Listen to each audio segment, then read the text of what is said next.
నీ కుటుంబం అడుగుతుందా? ఏదిరా నువ్వు నమ్ముకున్నావు, చర్చని వెళ్తున్నావు, దేవుడు అంటున్నావు, ప్రార్థన చేస్తున్నావు, ఏదిరా దేవుడి కార్యం? ఏదిరా దేవుని శక్తి? ఏదిరా?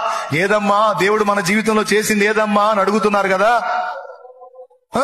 అడుగు, దేవుణ్ణి అడుగు. ఇట్లా అడుగుతున్నారయా నా కుటుంబం అన్ని జనులు. నీ శక్తి దిగి రాకపోతే వాళ్ళు ఎట్లా మారతారయ్యా? నీ శక్తి చూపించకపోతే వాళ్ళు ఎట్లా మారతారు ప్రభువా? నా పక్షంగా కదలవయ్యా, నువ్వు కదలకపోతే వాళ్ళు ఎట్లా మారతారయ్యా? ఎగతాళి చేస్తున్నారు కదా ప్రభు వాళ్ళు. నువ్వు తెగ ప్రార్థనలు చేస్తున్నావుగా, తెగ మొర్ర పెడుతున్నావుగా, తెగ చేస్తున్నావు. ఏది నీ దేవుడు అని అడుగుతున్నారు. దేవా నీ శక్తి కావాలయ్యా, నీ శక్తి రావాలయ్యా, ఒరిజినల్ గా రావాలయ్యా. ఒరిజినల్ గా నీ శక్తి నా బిడ్డలు కుటుంబం అనుభవించాలయ్యా.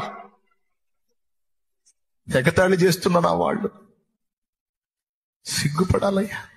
నీవు చెప్పింది నిజమే. యేసు సజీవుడు, ఆయన ఉన్నవాడు, ప్రార్థన వినువాడు. నిజమే.